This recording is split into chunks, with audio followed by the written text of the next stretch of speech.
Well, this is my first video response in several months. I'm just doing this spontaneously.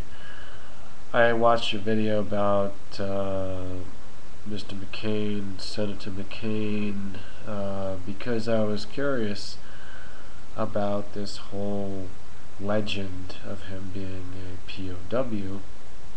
And now you give me more information. It's important to learn the facts, if it's at all possible.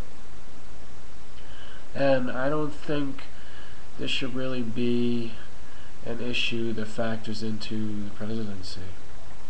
I think that we should focus on the moment, what are the present situations, and the conditions, all the problems that are facing the people and the country, and especially the government. The government's in crisis. The government does not know how to run, I was going to say how to run its mouth, because I don't know how to run my mouth.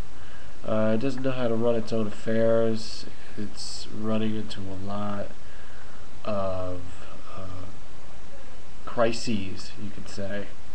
And is McCain the one to deal with that? I would say look at his age, which has a lot to do with the experience you get in a candidate. So obviously he's got some kind of experience as far as quantity, but that says nothing of the quality. I believe that McCain has lived a relatively sheltered life. They don't even know how many houses they have in the McCain family. There's a lot of discrepancies there as to how he can really relate to the American people. He is certainly not one of the American people in the average sense.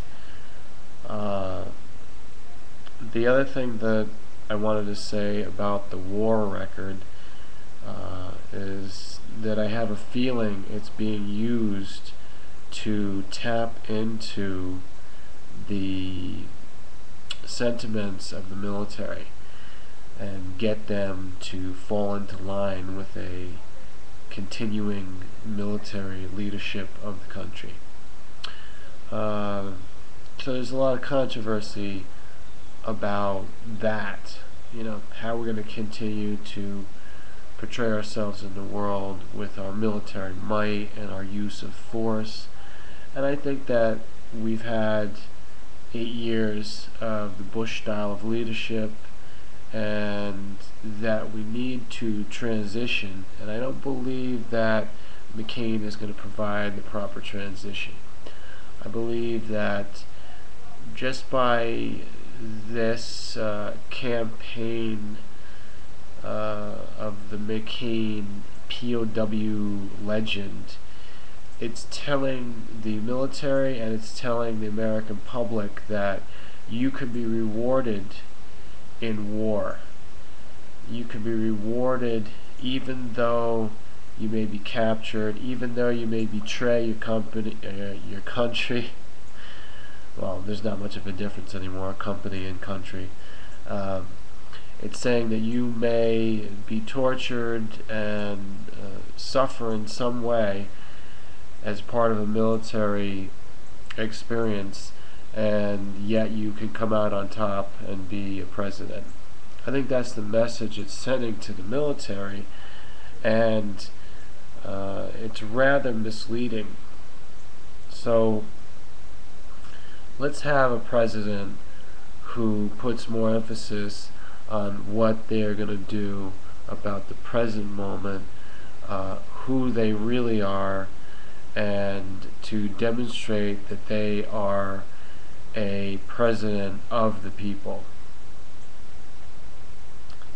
I hope that some of this has made sense to you out there as you're making up your mind where you stand politically. Thanks for listening.